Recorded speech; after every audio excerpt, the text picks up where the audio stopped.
Welcome to Rule the World, the art and power of storytelling. Storytelling is what connects us as humans, and for brands, it is no different. A well-told story can effectively position your brand in the minds and hearts of your audience, and can convert thoughts and feelings into results and revenue. On this show, we dive into the unique and recurring principles of world-class storytellers from every walk of life, to help you level up your storytelling skills and knowledge to drive real, measurable results for you and your organisation. Here's your host, Paul Furlong. Hello and welcome to Rule the World, the art and power of storytelling. Today's guest is Dr Nick Snowden, MBA Director and Business School Academic Manager at Hull University Business School. Nick's PhD is in storytelling in organisational problem solving, and here he delves into the subject and helps us unpack the implications. So hi Nick, welcome to the show. Thank you for taking the time. I've been looking forward to having this chat with you ever since we first spoke. So can you tell me a little bit about you and what it is that you spend your time doing? It's nice when someone takes an interest in what someone is researching. My particular interest at the moment and for the last few years really has been about how storytelling is involved in solving problems, how it influences the way we solve problems and the way we take decisions. And I mean, my day job, if you like, I work for Hull University, but I also have a consultancy business, and I try to use the storytelling dimension to both my teaching, my managing of people, and within the consultancy practice that I'm involved with. So really, you know, the storytelling influence on problem solving is something that I studied for my PhD, and was really, it was an author called Steve Denning that originally fueled my interest in this.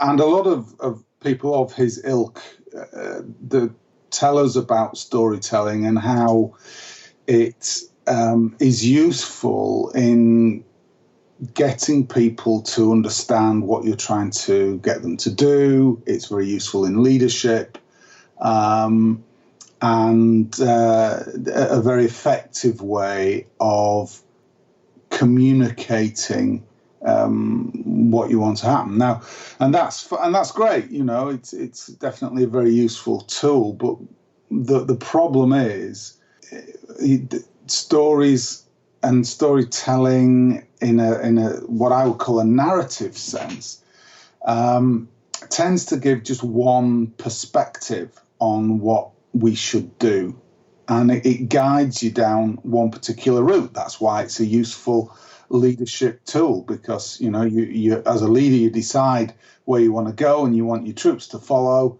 and storytelling can help you achieve that. The problem is that you might not be following the right story. So if you look at how stories are used as we try to make decisions on what way forward we should take, for me, that became really, really interesting. Sufficiently interesting for me to do 100,000 words on it.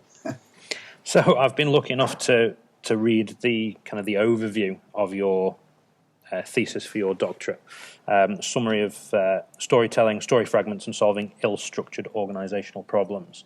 Could you give us an overview of it? The way I see it from my research and you know from my review of others' research, storytelling, you can look at storytelling on a continuum of on one end of that continuum you've got the recognition of stories as this evolving, living thing that you know, as you tell a story, you embellish, you bring in your own experience and your own examples, and in doing that, you actually change the story. And what you transmit to the listener is different to what the story was as you heard it, or as you experienced it, more to the point. So that's, if you like, the very much about living story. At the other end of the scale, you have what I would call narrative, which is where there is it's the once upon a time type of approach. A story it would be recognized by anybody. It's the Hans Christian Andersen type of story where what the start is. It's a recognized and agreed middle, and what the end is. Again, it's recognized, and you would know when somebody went wrong, if you like, if that pattern hadn't been solved. My thesis looked at how living story led to narrative, really, but in a particular context, which is how we solve really difficult problems. So what I did was I spent some time with one organisation in particular, watching and getting involved with how they were dealing with these difficult problems. And when I'm talking about difficult problems, it's problems that don't have an obvious solution, problems that keep coming back. You might see them referred to as wicked problems or ill-structured problems. We're not clear what the cause is. We're not clear what the solution should be. And increasingly, that's the type of problem that organisations face. We live in an uncertain world. What we did within the thesis was observe how stories, and in particular fragments of stories, were used to, not deliberately, but ended up being involved in the way that these really difficult problems were solved. And what I saw was that fragments of stuff. I maybe should say a little bit about what I mean by a fragment of a story. So if I say 9/11, pretty much anybody in the Western world would understand what I meant by that. The Twin Towers, the attack using planes, suicide attacks. If I say 9/11, with that goes a whole set of other emotions, understanding of what went on. We can remember probably where we were, what we were doing when we heard about it, and how that impactful that event was. And what that does is, if I'm starting to set the scene for solving a problem, and I say, here we are in Nick Snowden Incorporated, PLC, whatever, and we're facing our 9/11. That sets the context in which we are going to start and look at a particular issue. So you're already becoming predisposed to a particular view of what it is that we are trying to address, the problem we're trying to address. So that was the first thing that we noticed when we looked at the data that we gathered and talked to people, that they were using fragments of stories when they were setting the context for problem solving. We also found that when we started to look for solutions, when the groups of people looking for solutions were floundering around trying to think what to do, often people throw in examples. These examples, if you take an example, so I solved this by using a widget, that's an example. If you say, I solved this problem by using a widget and it was fantastic, everybody loved what we did, and it was amazing how well it worked because it made everybody laugh, and so on and so on. So that has turned an example into a story because I've added emotion to the example and made it live, made it something that connects with other people's own experience. So as we're hunting around for these solutions to a difficult problem, and people are throwing these fragments in, someone with a better fragment, a more resonant fragment, their proposed solution will have more traction than solutions that are just thrown in as examples or maybe that we've tried to work out rationally. So that was the second area where we noticed that fragments were particularly prevalent. The final one was when you've gone through all this process of identifying what the problem is, trying to come up with solutions, when you've then got to make a decision on which of the options to go for, people would use further fragments, further sort of mini stories to cement that solution, to build support for a particular proposal. So that's really what I noticed within my data, and really what I'm now sort of moving on to and have been working with a couple of companies is on evolving this into a tool, into a technique that we can use to try and help us to improve the way that we solve problems. That's really fascinating, and there's a lot there for me and others to get our heads around. There's another thing that you mentioned in your in the summary of your thesis, which is about shaping solution narratives. What are solution narratives?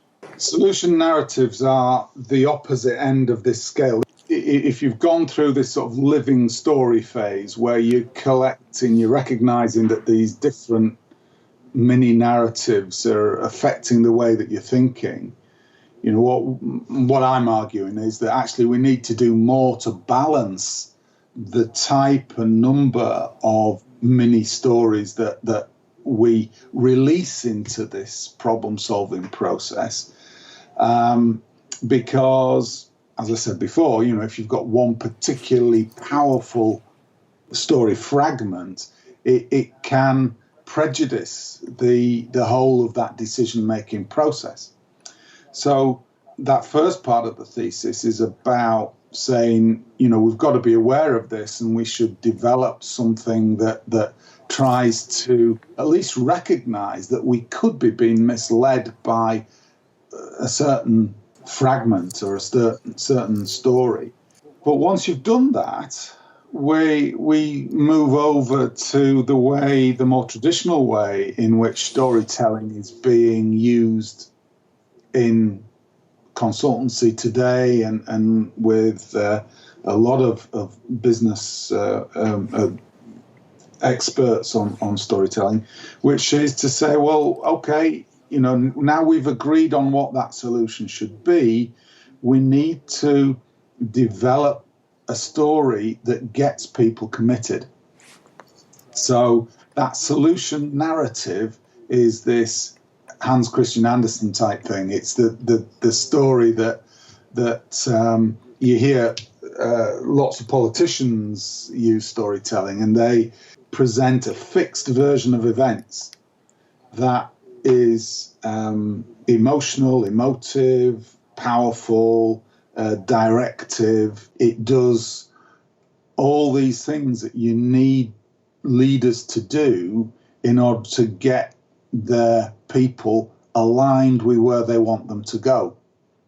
So it's a bit of a conundrum, really, because the one end of this problem-solving process, when you're starting, you don't want people to be fixed in their way of thinking. You don't want them to be too directed by one story line.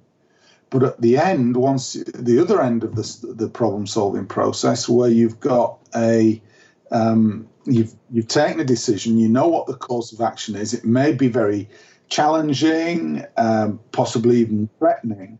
If you can construct a narrative around that, construct a powerful storyline, then you're far more likely to get that solution implemented than if you simply said, well, okay, these are the rules, this is what we're doing, off you go, get on with it. It's accepting that stories are powerful direction givers. They're very powerful tools in terms of helping leaders to get their organizations to move in the direction that they want.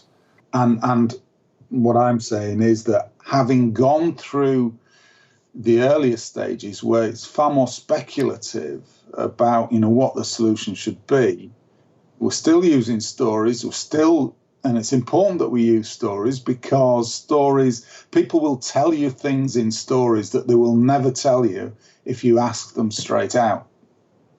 And so it's really important to get that deeper, richer understanding of what a problem really is. And the way we can do that is through stories. So it's really important that we use that at the start of the problem-solving process. But having reached a decision, we can then go more traditional and create a solution narrative which is clear, unambiguous. It gives people a direction, it gives people an understanding and a connection to what we want them to do in order to solve the problem. Does that make sense? Yeah, that makes perfect sense. And it's brought up two questions which essentially are the same question, I think. So you've said that powerful story fragments, well-told story fragments, can have more influence than ones that are not well told, for good or for bad. And you've talked about how a story solution narrative, well told, will have influence. So what are the commonalities of well told influential stories, be it in fragment form or in solution narrative form? I mean, there's lots of views on what makes a good story. If you look as far back as Aristotle, he describes, I think he started with 5 and then went to 7 key elements of what a good story is. But for me, the importance of a good story is the key elements of a good story are that it's authentic. I hesitate to say that a good story has to be true. It's really it's important that it's true, else it's very difficult to be authentic. But that isn't to say that we can't imagine a story that we want to be. In fact, that's what we do when we're trying to set strategy. We think, the future needs to look like this. Well, that's not real. That's not true. That's what we want it to be. So, yes, it does have to have key elements of it has to be true. It has to be true. But so long as you're open with your audience and say, I don't know if this is true, or just imagine if, then elements of fiction are fine. I guess the word should be honest, not particularly true. Not as much. It has to be more about honesty than it is about it being a real story. So we need to be authentic. We need to recognize when we are being honest, and that what we're saying is, when it isn't true, we make it clear, and we make it clear that it's aspirational. and then emotional. A good story has emotions. A good story connects the teller with the audience through allowing the audience to put themselves in the teller's shoes, and that makes a story really, really powerful. I mean, there are other factors, but I would say those two are crucial from my point of view. And is there any element of kind of a repetitive structure to the story? You talked before about kind of beginning, middle, end in the solution narrative. Is that the same for all of them? Is there a deeper level of structure than that? There are, again, if you look at the various people who are, have different views on what how you should, construct a story.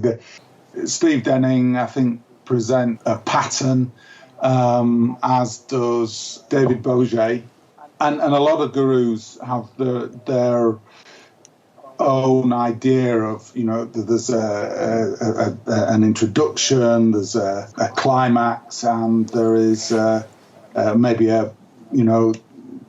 changes of direction along the way. But in essence, my simplistic way of explaining this is, as you have said, really, it's that we have a beginning where we set the situation up as quickly as we can, the middle where the problem evolves and becomes clear to the listener what the issues are and explains the dilemma of the participants.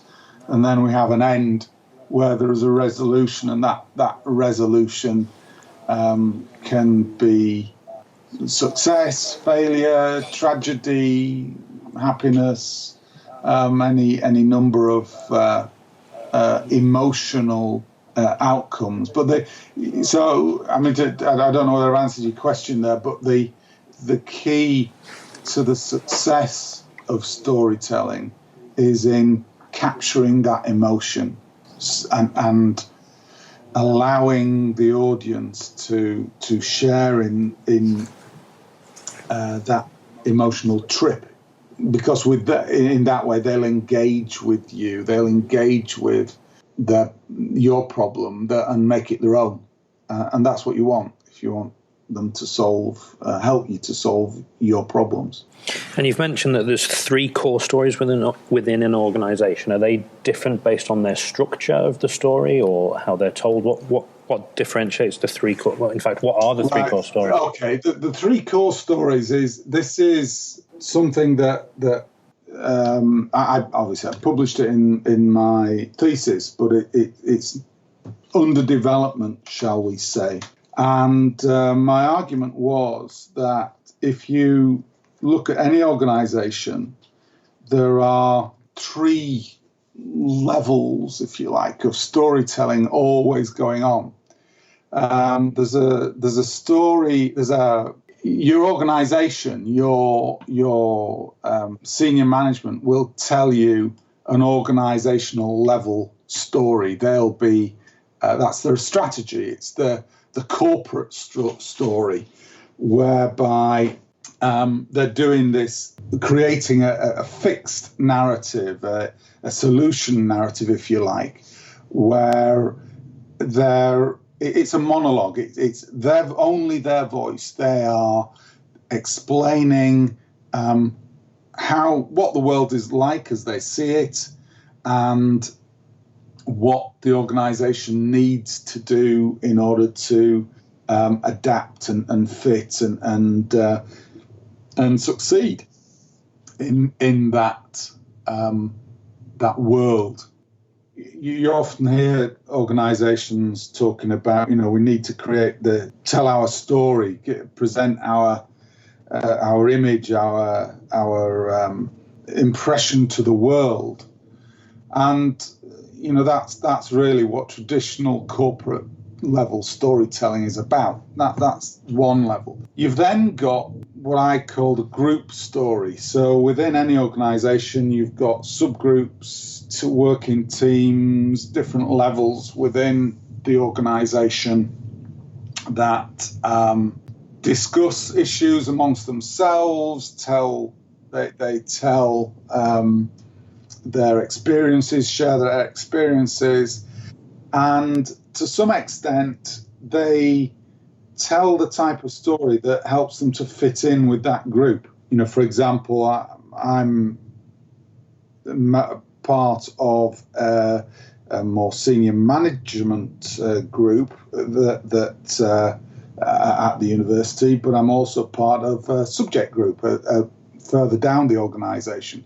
And those two groups tell different stories about what's going on. There's a theme within the subject group that says, everything's terrible, and anybody that says actually things aren't so bad is presented with examples of how bad things are, and how we're going wrong, and how much worse it is than 10 years ago. Whereas in the more senior group, the stories told are all about opportunities and new initiatives and how things are getting better.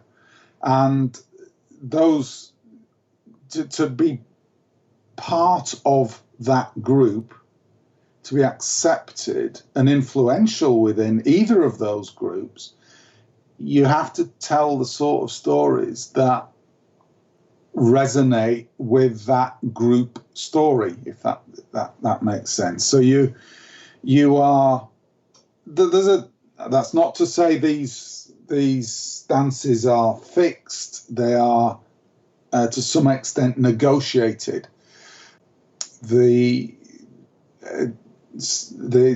Which will probably become clear when I explain the final level of storytelling in organizations, final of the three core stories, which is the story of self.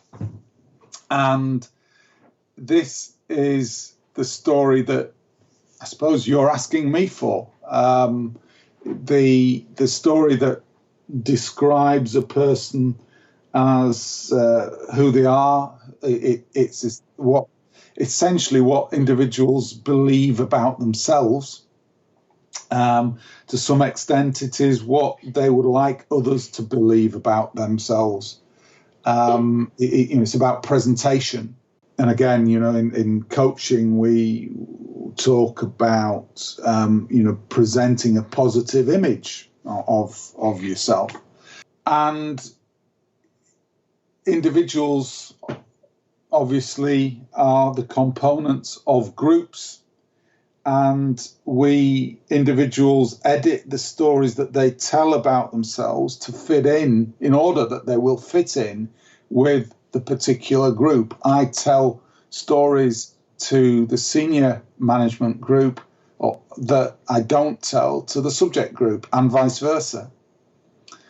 And in that way, we have three sets of stories which I think have a significant role to play in organizational success. If we can recognize that there are different stories that we tell ourselves, different ways that we talk to ourselves and present ourselves as a result of what we believe about ourselves.